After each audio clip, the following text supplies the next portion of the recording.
শ্বশুরবাড়িতে কোনো অশান্তি ছাড়াই সবার মন জয় করে থাকার কিছু গুরুত্বপূর্ণ টিপস। যদি নতুন বিয়ে হয়ে থাকে তাহলে প্রথমে আপনি খুব প্রতিভাবান সেটা প্রমাণ করতে যাবেন না বা ব্যস্ত হয়ে যাবেন না।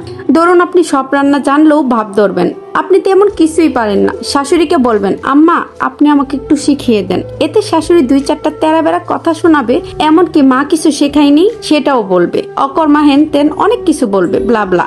কিন্তু আপনি হাসি মুখে সব হজম করে নেবেন। তাহলে একটা সুবিধা আছে, শাশুড়ি আর ঘরের সব রান্না বান্নার দায়িত্ব আপনার ঘাড়ে চাপাবে না বা চাপাতে পারবে না।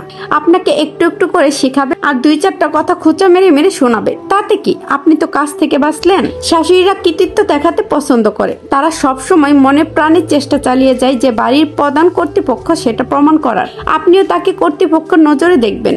এই ধরেন গোসলে যাচ্ছেন, ভাত খাবেন অথবা ঘরের কিছু ব্যবহার করবেন আপনি, বা হাগু দিতে যাবেন, যাই করেন না কেন আপনার শাশুড়িকে একবার জিজ্ঞেস করবেন, নরম সুরে বলবেন, আম্মা আমি কি এটা নিব, আমি কি এটা করবো, হ্যান তেন। উনিও তখন মনে গদগদ করবে খুশিতে, এটা ভেবে যে আমাকে না বলে আমার বউ কিছুই করে না। ঘরে যদি ননদ ননাস কেউ থাকে তাহলে তাদের অনেক বেশি খাতির করবেন। সারাক্ষণ তাদের সাথে জোকের মতো লেগে থাকবেন। মনে মনে যতই গালি দেন না কেন, শাশুড়ি আর স্বামীর সামনে তাদের আপনি কত ভালোবাসেন সেটা দেখাবেন। মনে রাখবেন, শাশুড়িরা সবচেয়ে বেশি খুশি হয় যখন দেখে ছেলের বউ তার মেয়েদের পছন্দ করে। বয়স্ক শাশুড়িরা গল্প করতে খুব ভালোবাসে। তারা সবসময় একটা গল্পের সঙ্গী খুঁজে, আপনি হবেন তার গল্পের সঙ্গী। উনি ওনার বাপের বাড়ি আলাপ করবে, শাশুড়ি ননদ কত জ্বালাইতো সেই আলাপ হাসা মিশা সব আপনাকে বলবে। আপনিও মনোযোগ সহকারে ওনার এসব গল্প শুনবেন আর মাঝে মাঝে রিয়াকশন দিবেন, তবে ওনার পক্ষেই দিবেন। কখনো শাশুড়ি আর ননদের নামে স্বামীর কাছে নালিশ করতে যাবেন না, ভুলেও করবেন না। শাশুড়ি আপনাকে গরম খুন্তি দিয়ে গুতা দিলেও বলবেন না, কারণ সব স্বামী কিন্তু এক হয় না, আবার সব ছেলেও এক হয় না। অনেক ছেলে আছে দেখবেন একদম বউয়ের পক্ষে, মা কিছু না করলেও মাকে দোষারোপ করে। আবার অনেক ছেলেও সেম আছে যে বউ কিছু না করলেও মায়ের কথা মতো শুনে বউকে ভুল বুঝে, এমনকি ডিভোর্স পর্যন্ত দিয়ে দেয়। মা বোনের সাথে ঝগড়া করে, কারণ আপনার নালিশ শুনে ছেলে যদি মা বোনের সাথে ঝগড়া করে তাহলে পরের দিন দেখবেন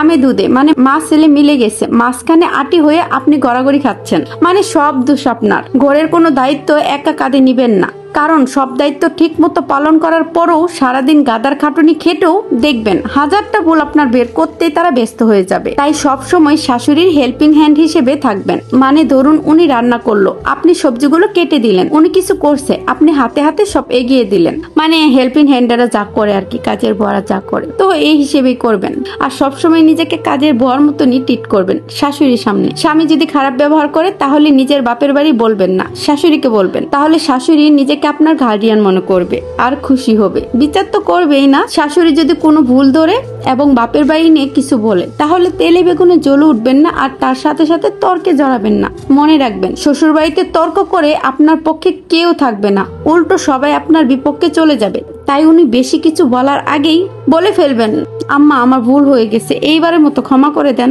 আর জীবনও এরকম করবো না। আগেই ভুল স্বীকার করে নিলে উনি আর বেশি কথা পারবে না। সবার সাথে সবসময় চেষ্টা করবেন হাসি মুখে কথা বলার। ওনারা যদি আপনার দিকে আগুনের বুলি ছুঁড়ে মারে আপনি এক চিলতে হাসবেন, হাসতে হাসতে সব হজম করবেন। সর্বশেষ টিপস, উপরে সবকিছু করেও যদি আপনি শ্বশুর বাড়ি কারো মন না পান তাহলে কোমরে কাপড় বেঁধে ঝগড়া করা শুরু করে দিন। চাইলে চলাচলিও করতে পারেন, সেটা আপনার ইচ্ছা। মনে রাখবেন, শ্বশুর বাড়ির মন পাওয়া আর মাছের পেটে সোনা পাওয়া দুটোই খুব দুষ্কর। তাই এই কাজ ভুলও করতে যাবেন না। আসলে সব শ্বশুর বাড়ি এক হয় না, আবার সব স্বামীও এক হয় না, সব শাশুড়িরা এক হয় না। ভালো শ্বশুর বাড়ি ভালো স্বামী পেতে কপাল লাগে, যে কপাল সবাই পায় না। কথায় আছে না, সুন্দরী রূপসী যাই হন না কেন সবচেয়ে বেশি ভাগ্যবতী হওয়া জরুরি।